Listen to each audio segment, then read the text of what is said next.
If we knew more about our sleep, what would we do differently? Would we go to bed at a consistent time or take steps to reduce interruptions to our sleep? With Sleep Score, Apple Watch measures your bedtime consistency, interruptions, and sleep duration. Then, every morning it combines these factors into an easy-to-understand score from 1 to 100. So you'll know how to take the quality of your sleep from okay to very high. Know your sleep score with Apple Watch. iPhone 11 or later required. This NBA playoffs with FanDuel, you're not just watching the playoffs, you're a part of them. Steve's got the phone, opens FanDuel, and he's going for threes. Be a part of the action on FanDuel. All customers get a profit boost every NBA playoff game day. 21 plus and present in select states. Opt-in required. Bonus issued as non-withdrawable profit boost tokens. Restrictions apply, including any token expiration and max wager amount. See full terms at FanDuel.com/sportsbook. Gambling problem? Call 1-800-GAMBLER or 1-800-MY-RESET. Hey, this is John from Seven Dust and Projected, and you are on the Hook Rocks with Jay Scott.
Welcome back, everyone. It is another edition of The Hook Rocks, the ultimate rock community podcast. I'm your host, Jay Scott. Thanks for tuning in once again.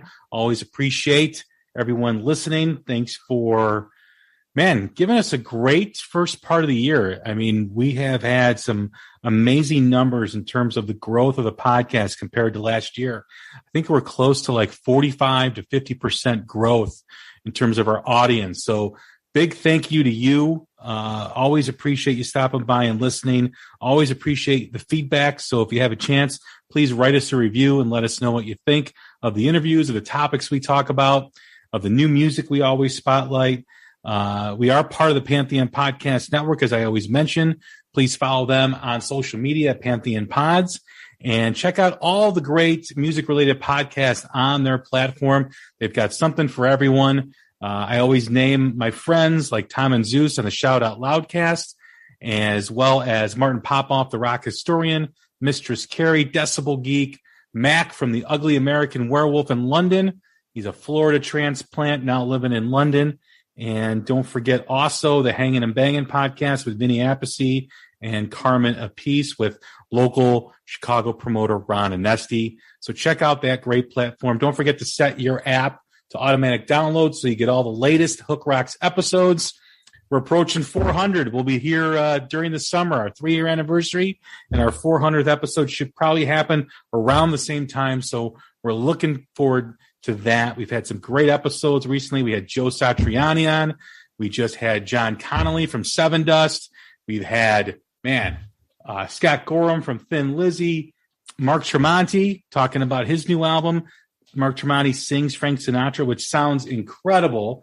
I can't wait for y'all to hear at the end of the month. Some great new music spotlights too as well with Bastet, Stone Broken. We just had Native Sons on and plenty more for that, for a new music, a new rock music. So always look to check those out. And don't forget our live album review of Kiss Alive. So that is a special episode with Rob in the Hood, the Recidivist on Twitter. And we've got more new great music to talk about. One of my favorite guests, he's been on the show twice now. This is his third time, and he's got some new music to finally talk about. which is very exciting because I know we kind of touched on it the last time he came in. He was in the studio recording it. The album should be out next Friday, May 20th. So we're excited about that. So we'd like to welcome in Pete Dankelson. You know him from Pete's Diary, but he's got his own band. He's got his own EP out that we're going to talk about here. What's going on, Pete? What's happening? Hey, doing good. Well, I am excited. You got to be excited. I mean, this is 1 week away from your music, like that you're putting out there for everyone to hear. I know we've heard the single "Girl in a Magazine," which is just got a killer riff that just keeps driving and driving. It's just very reminiscent to a bluesy AC/DC song. Yeah, it's got that touch to it. So, how does it feel, man, to be on the verge of this finally coming out? It's exciting, especially after it, being in the works for so long. It feels so good to finally, almost be at that finish line. Yeah. I mean, you've put a lot of work into this. This is probably something that you've been working on, not just in terms of playing, but, the concept, right? Like what you wanted to do, what you wanted to sound like, all that goes into preparing for the music and writing the music. What's that process like for you? How did this all begin? So this whole thing really started in 2020 when the pandemic first hit. Basically through, I think I talked about it before, but, I was involved with School of Rock for a long time, at my local School of Rock in Libertyville. And I became friends with one of the drum instructors there named Ryan. And basically, it was just kind of I forget how it came about, but it was just we started jamming together and hanging out. And kind of, especially when COVID first hit, I kind of had a bunch of ideas just kind of on my phone. And we just kind of started jamming together and just kind of started coming up with ideas. And then that's basically what happened for the whole summer of 2020 and winter of 2021. It was all just the two of us. We just kind of hang out and just basically put together ideas and jam together.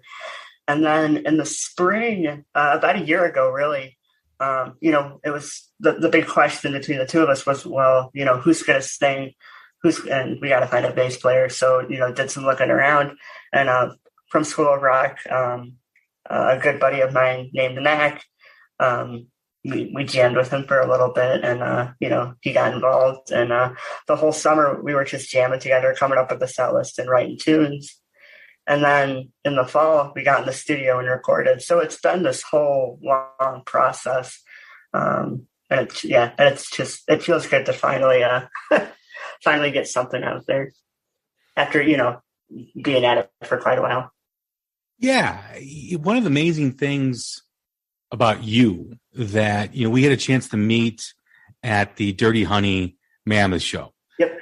And I was amazed about how many people came up to you while we were there saying, hey, I follow you on Instagram. You're amazing. Hey, I follow you on this social media platform. And it was so awesome to see just people, not just introducing themselves to you, but respecting you as a player too, as well. And we've heard your story. We know, the influence that you've become on social media, but now it's gone into another level, right? It's another step into your music journey, which is writing and recording music. How, as far as the journey goes, was this what you always wanted? Was this what you expected? Or did this just kind of evolve as you became more involved in playing guitar on social media and kind of being an inspiration to a lot of people? You mean like coming up with the original music? Yes. Yeah, I mean, this was always kind of the big goal. It's something that I always wanted to do. Ever since I picked up the guitar, it was always, you start learning for so long, and then you just kind of start coming up with ideas. And when you're first starting out, it could really just be something like combining two riffs together, and then kind of trying to evolve it from there, and maybe shape it into something a little bit different. And then you just kind of keep getting better at it slowly the more you keep playing them. Because, the more tunes you learn and the more the more you grow musically, the more you can kind of come up with stuff on the guitar. And I love playing along with drum tracks on YouTube. I'll find a beat or something, almost like for me, it's kind of like practicing with a metronome, but it sounds more like a drum. It's not just like a click over and over. So that's how I'd kind of start writing stuff, and then, send it over to Ryan and we kind of talk about it. Or if he'd come over, I'd bring up the riff and we'd try it out and stuff. So that was kind of how that came about. But writing music was always kind of the big goal. When you think of the stuff that you play online, the riffs, the famous licks you play from either AC/DC or whatever artist that you're playing, and then going into creating your own, right? What is the biggest challenge when you kind of go off and do that, where you're not relying on what you're kind of learning something new? Yeah, well, it was really fun in the studio, especially with guitar solos, because basically, you come up with the riff and the song, and then it would kind of be done. But really, it was a lot of fun especially when, approaching things as a solo, with a solo. I think it's pretty, when people listen to it, I think it's pretty clear that Angus is definitely a forefront influence in my playing. And at this point, it's just kind of like second nature. What is it? But it was really fun because there's kind of a few different ways you can approach it. It could be like completely off the cuff, like you're just kind of going for it. The progression and how it's going to go, but you just kind of jump into it and just play and see what happens. Or you can prepare a solo beforehand and do that. So it was kind of fun to pick each song and be like, oh, okay, here's the solo that I kind of wrote for it. Then here's one that's just kind of completely off the cuff, and just kind of experiment really for the first time, what that's like, and kind of diving into that. I really liked it a lot. It was just kind of fun to see what you like more, like, okay, and just kind of listen to the stuff after. Is it more just picking up the guitar and just playing, see what comes out? Or do you hear a melody in your head before and you're trying to work it out on the guitar? Yeah, well, like the solo in Girl in the Magazine, when we kind of came up with that one, it was fun because we kind of like recorded a rough demo before we went into the studio.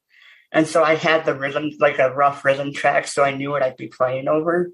And then with Girl in the Magazine, I had that kind of opening. It's really kind of a melody to the solo. It starts off with like an octave slide kind of thing. And that was something that I heard in my head. And then you just kind of, do the melody again. And then the licks were kind of random. So it was like a combination of written and improv. So it was fun to kind of do that.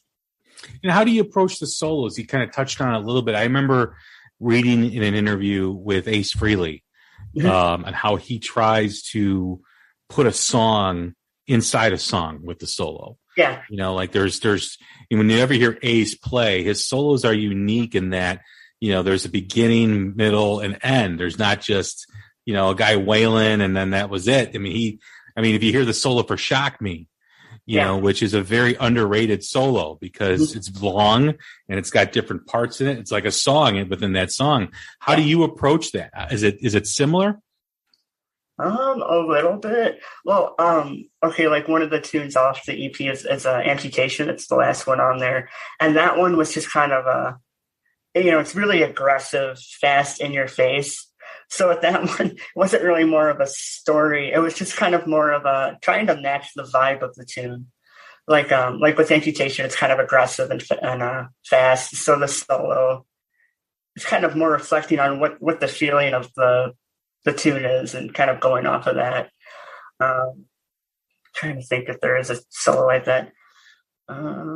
Another Lonely Night, that was kind of a quick one. That one was kind of planned out, and I think that one kind of carries along the song in a cool melodic way. So I don't know, different songs can kind of pull different things out of you. It's kind of interesting, different ways to approach it. It could be a story, or it could kind of reflect the emotion. But that's kind of the main thing there with me. It is very interesting how that develops, because you've got the melody of the song, the rhythm, the song itself, and you have this part in the song where you kind of have your artistic freedom to kind of put whatever you want in there. You got to fit it to the song, which is important. But it's always interesting to hear people's approach to that because, like you said, you brought up something really important that it's got to fit the mood of the song. Mm-hmm. How many times have you heard a song where you hear a solo and you're like, it's a good solo. It just doesn't really fit the song, though. And that sometimes happens when someone's trying to overthink a solo or overplay a solo. Right. AC/DC, I think, does it the best, or one of the bands that does it the best, that really kind of slips that solo in and out kind of seamlessly, where it keeps that spirit and that mood of the song. Well, and I think I read too in an interview, Angus said, he, for solos, he's like, it's not, I'm trying to remember exactly what it was, but if I remember right, he said something along the lines of, the songs there, the solos for him, it's just kind of putting a little bit of color on top and kind of fitting the mood of what the tune is. I think that's how he approaches it. Yeah. From the beginning of this journey to now, with the album out in a week, the EP out in a week, when you think back and you started it, it had to be excitement. There had to be like, wow, this is really going to be cool.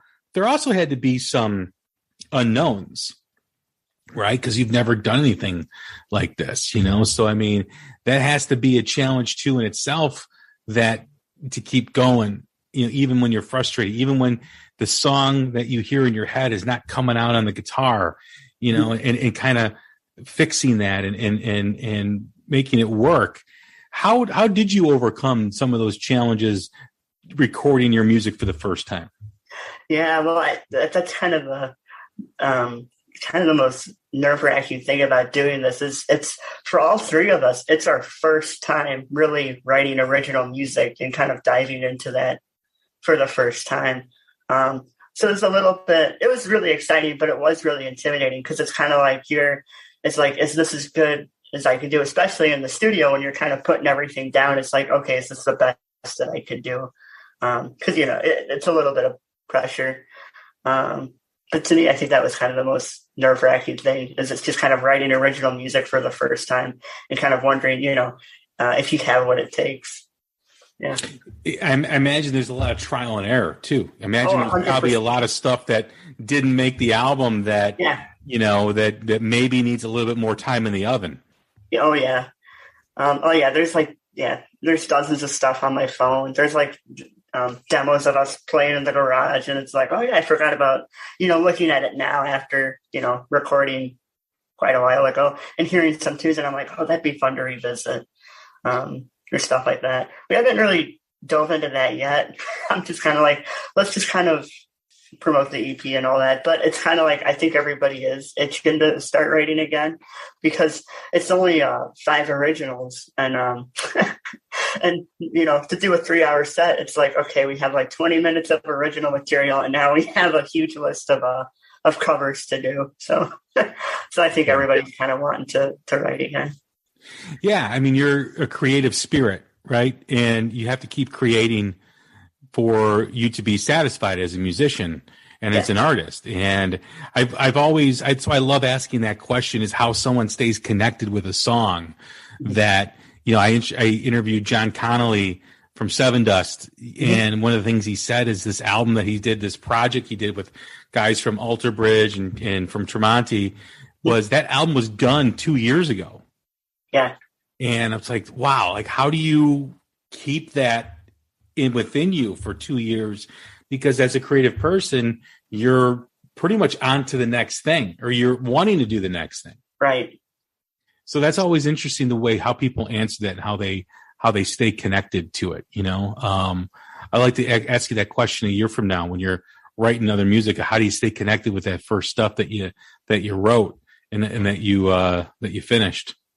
Yeah, it is funny because it's like no one else has heard these tunes yet. But I've been listening to them for a year, granted without vocals and stuff. With everything done, it's really been since December, I think. No, January, really. So it's like I've heard this forever now.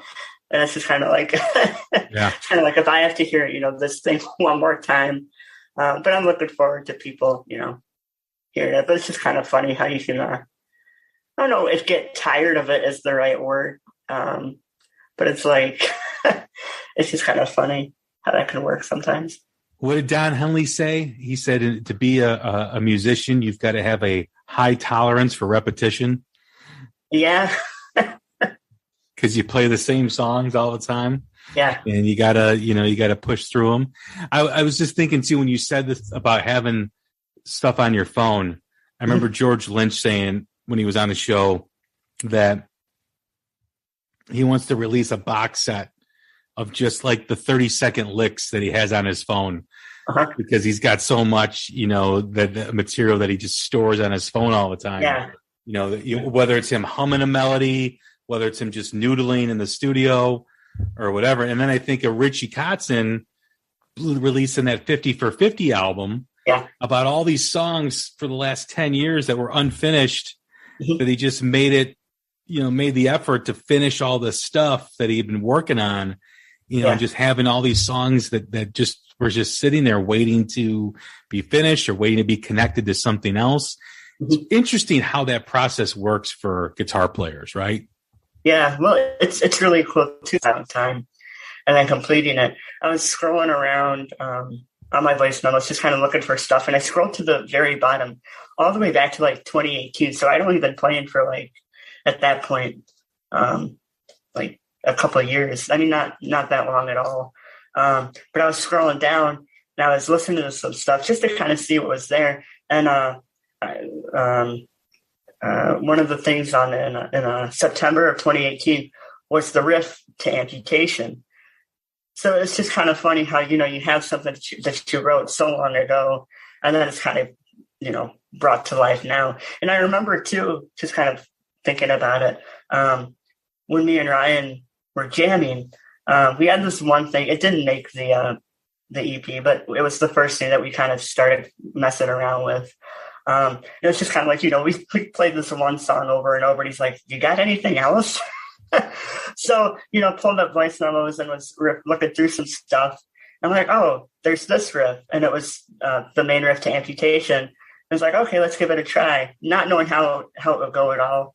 And so he just counts me in, and I start playing the riff, and I'll never forget. As soon as I start playing the riff, we both just kind of look at each other and go, "Ooh, that's pretty cool." Like it was like that. Like we both knew that was something pretty cool and exciting. So it's fun to have those moments when a riff or something just kind of clicks and everyone's feeling it. Absolutely. And then you've got the song "Don't Stop Staring," which you originally recorded, a year or two ago. And what was that like, revisiting that song and bringing it to life with more of a harder edge to it? Yeah, I love what we did with the song. It was really exciting because it's pretty straightforward with the riff. It's basically like a blues, basically. It's really straightforward, but it was really fun to play. And there's two solos on it. The first one is a slide, which I didn't have one on the, in any other song. So I was like, oh, this would be fun to do. It's kind of a tip of the hat to that acoustic one. And just to kind of mess around with the slide. And it turned out really good. And I don't consider myself that like experienced or like rounded of a slide player. So to kind of take that risk and do it, and it turning out pretty well, was really exciting. And then the last solo, it's a fade out on the record. So there's the solo and then it fades. That was all just completely off the cuff. And it's one of my favorites. I really love how it turned out, and the drum beat too, and Max singing. It's really neat. And then what was really cool, we were almost done. Like it was our last day in the studio. The vocals were done. We were doing like little overdubs, or just seeing if there was something that we could put, to maybe, I don't know, have some fun on a track or something, or see if something fun would fit. And right before the drums kick in on "Can't Stop Staring," there's this kind of squeal. It's like a really funny high-pitched sound. It's actually my hearing aid. So it's just kind of a funny, I don't know. Some people might be like, what's that sound? But it's like, if you know what it is, I think people would get a kick out of it. Magic that happens in the studio sometimes, you know? Yeah, it could just be like a funny idea. So I forget who said it, but it was like, Peter, what if you like, held up your hearing aid up to the mic? What would happen? So I'm like, I don't know. So we tried it, and then we got it to feedback, and yeah, it was just kind of a cool little Easter egg, I guess you could call it. It's like if you know, you know. The first track on the EP, "Girl in a Magazine," to me is the big highlight of the album. Yeah, very well done. You find yourself moving your foot to it, tapping your foot to it. It's got a great riff. It's got a great driving beat. It's got a great hook. Mm-hmm. How did that song come to be? That was really fun, and actually, that was the last one we wrote, and it was the only song that wasn't like an original demo between me and Ryan. So to me, this song really gets me excited because it was the first song really that all three of us wrote together. And it being, to me, like a highlight on the EP, it's just kind of exciting of what we'd be doing moving forward. But it really started out, I came up with this riff, and I actually did it with a TikTok duet. There was a drummer over this, and I duetted it, and it was just kind of like, to me, it's got a total unapologetic like Slash vibe to it. So I was like, this is pretty cool, and so I did it, and posted it online, and actually did really well. A lot of people were enjoying it and digging it, and Mac actually saw it and commented, and he's like, "Hey, that's a really good riff. I'm putting something over this right now," and so I forget, but like a couple of days later, next time we hung out, we were messing around with that riff, and it just kind of fell out, the progression and chorus and all of that. Well, now it's coming back to me. He had this like this kind of chord progression. We just kind of mashed the two together, and it turned out great, and it kind of wrote itself really musically. And then he just kind of went home and just kind of messed around with some lyrics and stuff. But yeah, and just kind of messed around too with like some of the, the riffs and stuff kind of moving around. But it turned out really good. It was a lot of fun to write. When I hear this album and I hear you playing, I hear the influences because I follow you on social media, and I know who you like, and I know who you really, gravitate towards. Yeah. And, obviously there's the Angus influence. Yep. There's the Slash influence. Mm-hmm. There's the Jared James Nichols influence. Uh-huh. How does, when you play, right? Because you probably predominantly listen to those guys, and probably some other guitars too, but those are really the main ones that I hear. Mm-hmm. Do you hear that stuff in your playing, or do you just play and then you hear it and then you're like, wow, it's kind of got that tone? Yeah, I definitely could kind of hear those influences in there. Trying the best, to try and find my own voice, but it's like, it's easier said than done.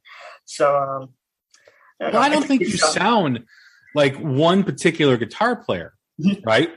I think when I hear you playing, I hear Angus, Jared James Nichols, Slash is the most, and it's kind of like meshed together, right? It's the Pete Dankelson sound, right? It's the Pete Dankelson tone, and that's what it comes from. Those three guitarists, I think, really are your heaviest influences.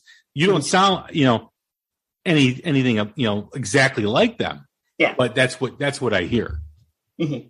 Yeah, well, it's funny you mentioned Jared too, because his amp's in the background, and that was used on the whole EP. So I guess you could say Jared. He's a great guy. He's awesome. I got the chance to see him again for the first time in a while at the Black Label show last weekend. It was great to see him again. I was going to go to that show. How was that your first time seeing Black Label? Yes, yeah, exactly. It's pretty intense, isn't it? No, it was fantastic, but it was great. I mean, it was Jared opened, and Nita Strauss from Alice Cooper's band. She opened up for Black Label as well. So it was just like a night of just, guitar extravaganza. Right. And all three different styles too, Yes. Yeah. Yeah, that's the amazing thing. I've seen Black Label so many times. Mm-hmm. It's basically a big shot of adrenaline for an hour and a half. Yeah. But it was great. So I got to see Jared and talk with him, and he actually brought me backstage. And do you know the story of his guitar, Dorothy, that gold top? I've seen it, but what is the story? Yeah, so basically it's a 1952. Yeah, it's a 1952 Gibson Les Paul, and basically I think it's one of the first ones ever made. So it's a really special guitar, and there's a whole post about it too. But it survived. Didn't quite survive. If you see a picture of the body, it was in pretty bad shape. But he had, basically the body of that guitar was all it survived a tornado, and he had it restored. I think I remember hearing this now. I remember. Yeah. So he had that guitar restored, brought back to life, and he's been playing it. Using it. And so he brought me backstage, and I got to hold the guitar and play it, which was really cool to basically, play a piece of history. Yeah. And what was really cool after too, got to say hi to Dennis and the rest of the guys. And I got to watch Black Label from state. I got this went on. So that was really cool. Yeah, I remember seeing the Black Label for the first time. And it was just like, pow, like they once they start that show, they don't let you go. No, yeah. It's just like, yeah, it's intense. Yes. Yeah. Yeah. And then you saw Buck Cherry too, as well, right? Yeah. Well, it was great because, I think it was like a Thursday night. It was the Black Label show. And literally the next night was Buck Cherry. So it was just like a whole 24-hour period of just rock and roll. So it was great. Yeah. What'd you think of Blacktop Mojo?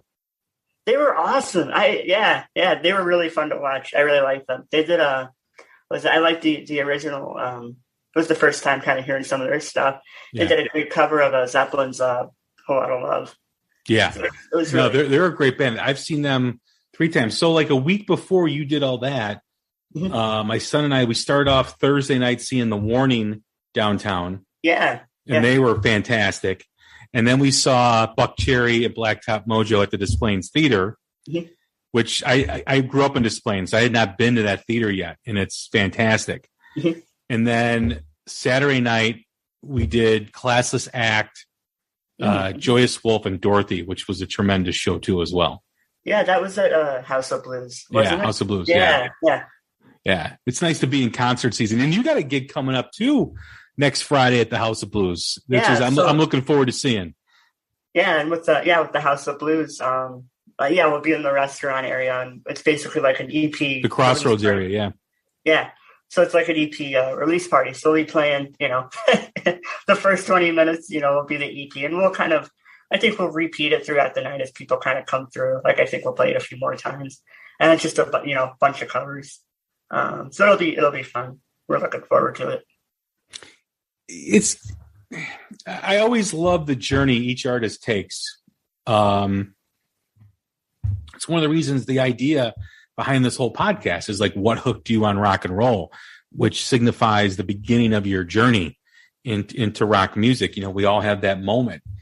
And, for you and playing music and using music at first to kind of be a way of healing and be a way of really kind of, being interested in something through all the challenges that you went through, and now to be where you're, a full-on musician releasing music and writing music. It's got to be. Have you had a chance to reflect on that and just say, hey, where I came from to now with this album? I mean, this is pretty incredible. I really, it's funny. I guess I really haven't thought of it. Yeah, it is something to think about. Well, it's just, when you first picked up that guitar and you found your connection with that instrument, which I always find beauty in that story, when someone hears the guitar, picks it up and plays it, and I think we talked about this last time about how the instrument in itself is very limited to what you can do with it, right?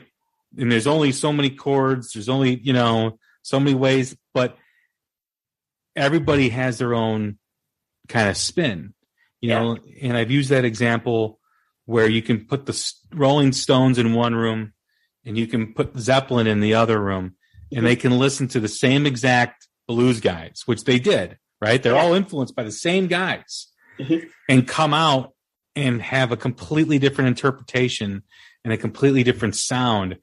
And Page can sound completely different than Richards with a limited way of, so many things you can do on the guitar. Right. And of course, there's been innovators like Hendrix and Eddie Van Halen and others. Page himself was an innovator too. But it's just interesting how, that journey just takes people in a different path, and they hear different things. I always love that story people have.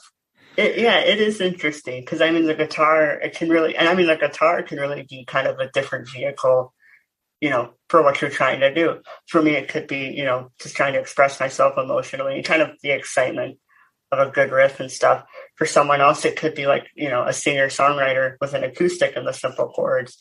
It's just, there's all these different, it's really interesting how to approach it, the instrument. It's really cool. Yeah, because you mentioned just something right there, what you just said about how your playing is indicative of your emotion, right?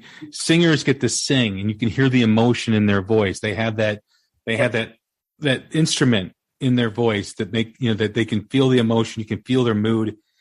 For a guitar player, sometimes they don't intend to play that way, but your surroundings and what's happening in your life at that time really does affect your tone and your mood and how you sound. Right. Yeah. How do you, when you have that happen to you and you're playing and you have something in your head, but your mood is making you play it differently, how do you reconcile that? How do you find that path to hear what you hear in your head, or do you just allow yourself organically to kind of go with what mood you're in? I think if I am kind of messing around with something, or if I am feeling, like if I'm feeling down or something and I have the guitar and I'm playing, maybe I'll fire up, a backing track, or maybe I'll just kind of let voice memos, just kind of leave that on for a while and mess around, just kind of, let it all out really.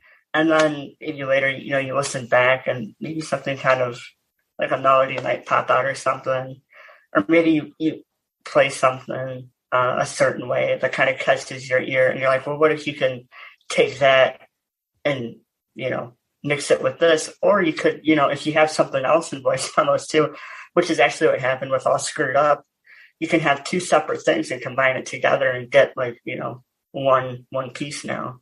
So there's all these kind of, different things you can do. One of the tracks on the album that I really enjoy too, especially with the riff, is Another Lonely Night. Mm-hmm. And you kind of touched on that too as well with that and the riff. How did that song start out? What was the process with that, with the riff into the music, into the lyrics? So that, let's see. I remember coming up with the riff. It was really just at home. Let's see. I remember coming up with the riff at home, just kind of messing around. And then, one of the times Ryan came over, I'm like, oh, hey, I got this idea. What do you think of it? And so, he found the groove to it. We were kind of messing around with it, and it was just kind of the riff. And I'm like, okay, well, what should we do for a verse? And I'm like, well, what if it's just like you just hit the E and that's it for the whole verse? It's really straightforward. It's just that one chord for the whole verse. And I'm like, this was before Mac was in the band. I'm like, I could see like, it would give Mac room to kind of put something kind of the vibe that was already kind of coming off of it was kind of sexy. I kind of had something to it. Sure. It's just kind of the groove with it as well. It's kind of like, okay, I could kind of see a direction this could go in. And then the chorus was a really fun thing to come up with because it's kind of a funny it's kind of weird. It's kind of funny to play. I kind of forget how that came out. Actually, I think that was another thing that was in voice memos that I had. And I'm like, well, okay, well, what if I take that? Would that work in this scenario? And it did. And I'm like, oh, that's actually kind of cool. And then I remember we were messing around. It kept going and going. You keep it going. Okay, you got the verse, chorus. Okay, well, then let's go back to that E. Okay, chorus again. And then I remember we were playing. I'm like, right on the spot. I'm like, well, wait, what if it does like the Whole Lot of Love thing, which is like the bam, bam, and then it kind of does the, so it's almost like a build up to the solo. And then the solo that popped out for that demo is actually the same. I kept it the same every time I played it. I really liked how it turned out. And that just kind of started as off the cuff. Yeah. So that was kind of, that was another kind of fun solo that was improvised, but I really liked how it sounded. So I kept it the same every time we did it. Yeah. Was the intention always to do an EP or was there, was there just the effort to just put the best songs that you felt were ready to be put out? Yeah, I think we were going to try and do I loved Dirty Honey's album is only 8 songs. Right. So I was 29 minutes, I think, too. Yeah. Yeah. So I was like, oh, we could probably do something like that. Like I'm thinking, oh, we could probably do 8 songs or something. And then by the end of the summer, I think it was just like, okay, well, we got these 5 tracks that are sounding pretty good. Really, it was writing forward because Can't Stop Staring was, kind of already existed. So it's just kind of like, okay, well, we could, I think the EP would have, less expensive too. So it's kind of like, okay, well, we could do the EP. Let's see. And actually what was really funny in the studio, we did 5 tunes. And, the first day, how you usually, there's lots of different ways you can record, but how we did it, it's kind of the building, I guess they call it like building block, drums first, bass and guitar, all that. So I thought we were done with the drums. So I was like, okay, day 1 done. And basically there's like the live room and the control room. So I was like getting ready to pack up and Mac comes back in the room and he's like, hey, we're going to do this one, cover of this one song. So I was like, really? I was like, okay. So we did the cover of this tune and let's see. And then, yeah, so that was just kind of a last minute add on and that'll be out as a single. I don't even know when. We haven't really thought about it, but that's kind of a surprise. So I haven't really, we'll kind of reveal that later on, but it was funny how that kind of, yeah. So it was really 6 things we recorded. So that was fun. Now that you've accomplished this and you're getting ready to release this, is this something, is going in the studio and making music something that you consider you enjoy? I love the studio. I had a blast. It was so fun. It's a bit tiring, especially we did everything I think usually, you keep things going for a while. Like you don't usually do, you don't do the drums all in one day. It usually might be like a few days or so, but we got every instrument done in like a specific day. So like it was a Saturday, it was drums. And then that Sunday it was bass. And then the foundation was laid. And then Mac and Ryan had to go to school. Ryan's a teacher. And Mac's still in school. So I just went back up Monday. So it's just me doing the guitars, which is great because they didn't, they didn't bug me or say, hey, I don't like how you did the solo. So I just got to, I got to kind of do my own thing and they had to like it. Now that this is coming out here in a week, what's the plans for the album? What's the plans for your summer with playing out? I know you did Summerfest. You jumped on stage last year with Buck Cherry, and you're able to do that. What's next for you in terms of performing? Well, really, it's just the let's see. I think for the summer, we're just going to keep trying to figure out how to do local gigs. And we'll keep writing as well. We actually have a new tune that we kind of came up with that we'll be playing at the House of Blues, I think. So that'll be fun to do. So we're still going to keep kind of messing around with some stuff, I think. And I think it'll just be like writing along the way this time, instead of like, okay, we got to write to do this thing. It'll just be like, okay, we might just keep writing and writing. And then, you know, if we have enough songs, we'll do something again.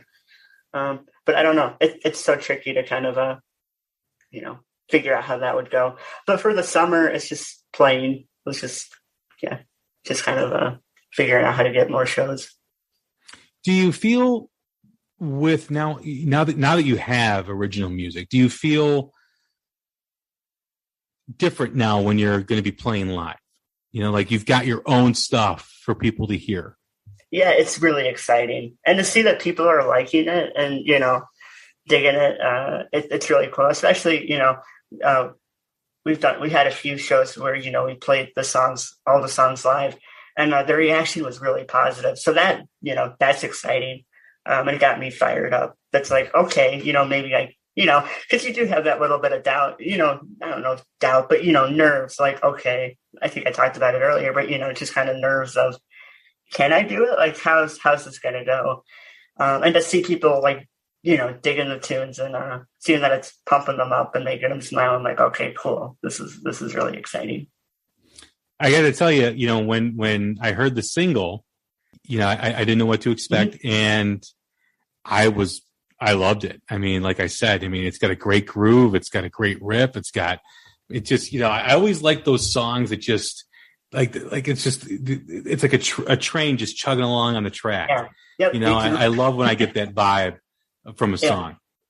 When is that what you heard in your head when you were putting that song together? Yeah, 100%. Yeah. I'm just like, oh, this is fast, exciting, fun. That's what I strive for when I write something. And I think kind of the thing that's really prominent all throughout the EP, or at least what I hope it does, is like every song's got kind of a groove to it that you can kind of tap your foot to. Because I love writing stuff that's catchy and this kind of hook. Like the main riff to All Screwed Up, I think has a really fun shuffle thing to it. Girl in the Magazine was really fun. Amputation. All of them I think kind of have something that you can kind of tap your foot to. It's just kind of, you know, I don't know, make you happy or make you headbang. I don't know. Well, yeah. You know, when you think of your influences and you think what you're able to accomplish with these songs, you know, you accomplished what you set out to do. You know, you made great music. You made fun music that people can listen to, that people can put on at a barbecue or at a party. Yeah. And that's, you know, really what you want. That's what rock and roll, you know, that's the essence of rock and roll, right? You know, from Chuck Berry to the Beatles to the Stones to Zeppelin and on, you know, to AC/DC, to Aerosmith, you know, it's that stuff where you can all kind of bond together through music. Yep. And that's, you know, when you can accomplish that. I will ask you this, because I had this conversation. I don't know if you heard the episode I had with my friend Mike in California, who's the luthier. He has the guitar shop in Hermosa Beach. And we did the simplicity of AC/DC. Uh-huh. I don't know if you heard that episode. I don't think I did. What's that? I don't think I did. Yeah. Well, he talks about everyone who claims that AC/DC is really easy to play. Oh, it's simple. They're like, and he's like, it's not. The simplicity is where the challenge is. Yeah. Is where the difficulty is. You know, when you can make something sound so simple that people think that it's easy. And one of the things that he said too, which is so true, when you think of AC/DC, when you hear their guitar riff, you don't just hear the guitar riff, you hear the bass and drums along with it. Yep. Always. Yeah. You know, and so when people have that idea that AC/DC is simple music, they don't get it. They don't get the difficulty and the challenge and how that song goes into your memory bank, through your eardrum, through your ears, and into your brain, and how it stays with you. Mm-hmm. There's something to be said about how, because if it was easy, everybody would do it, right? Right, and it really is kind of the marriage of those two guitars, you know, Malcolm Scratch and Angus's SG, mm-hmm. kind of how the two sounds mesh together. And, you know, it's really funny, you know, having the one ear. I never really did get to I always loved it, obviously, but never really did get to appreciate the stereo, having Angus on the right side and Malcolm on the left. And I was in the car a little while back, or like in the back seat, and I could hear in the car stereo, I don't know, just I guess how I was sitting, but like I could prominently hear Angus on the right side and Malcolm on the left, and I was blown away again. Like I fell in love with the band all over again. I was just like, holy cow, like that's such a great sound. Yeah, and when you think of Girl in a Magazine, it's got that same type of spirit where it doesn't sound too complicated, doesn't sound, like these shredders that you hear that can play a million notes at once. It's simple, but it's memorable, and that's the key, right? That's the key. I mean, you could play as fast as you want to play. Not everyone's going to remember that, but they're going to remember the rhythm guitar in Back in Black. They're going to remember that, the riff in Highway to Hell, that sounds, it's basically 3 chords, but they're going to remember that for their whole entire life. Right. And even like the solo in Amputation, it's really, it's kind of aggressive and fast at the beginning, but when it does that chord change, it does like a little key change. The solo also takes a bit of a different direction, and it's more melodic. It's like it takes a bit of a different direction. It's more sweeter at the end. So it's just kind of fun to kind of like balance that out. Like it can be in your face and kind of, fast and aggressive.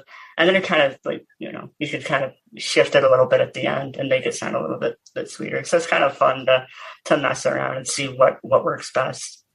Was that improvised on that solo in Amputation, or was that something that you planned out? The first half was, but then when it does that chord change, I kind of had that planned out. Because it was kind of like, okay, well, I could just kind of play in the same scale. But I'm like, no, it's doing that chord change there. You should take it in a bit of a different direction. And then that kind of popped down. I'm like, oh, that's kind of a cool way to finish it off. It's a bit more sweeter. Kind of eases it back before the riff takes you away again. So I thought, to me, I thought it worked out pretty good. I agree. I mean, I think it's fantastic. Everything on it is great. I appreciate you coming on and doing this. I'm really excited to see you next Friday at the House of Blues in Chicago. For all my Chicago listeners, I know there's quite a few down in the Crossroads bar where there's usually, Chicago blues guys playing while you're eating. Pete's going to be down there. What time does the show start? Yeah, it's 9 to midnight. It's going to be a 9 to midnight. Okay. All right. That's an old school show right there. I know. Yeah. But yeah, I'm excited to see it. I'm excited to hear it. Man, it's always great chatting with you and talking with you, and wish you big success with this EP and the music. Yeah, thank you. I'm looking forward to seeing you on Friday. Yeah, I'll be there with my son, which she had the pleasure of meeting too as well. And I know your brother knows my son through hockey or some type of deal with that, so that'll be exciting too as well. Yeah. Yes, we'll try and we'll get Jake down there too. Well, Pete, man, I appreciate you doing this. Yeah, no, it's always good talking to you. Thanks for having me back on. Anytime, man. Absolutely. The new single is Girl in a Magazine, and the EP is All Screwed Up. It's Pete Dankelson. Check him out. The album comes out everywhere next Friday. And for those attending the Chicago show, will there be physical copies there that you can get? There's a CD. That's pretty much it. And then there's like T-shirts and stuff. But awesome. For music, it's the CD. Yeah. Awesome. Well, I'll be getting that. So everybody, that's Pete Dankelson. I'm Jay Scott. This is The Hook Rocks, the Ultimate Rock Community Podcast. Stay strong, stay healthy, take care of each other. We'll chat soon. Thanks.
You hold me, you dig your nails in deep.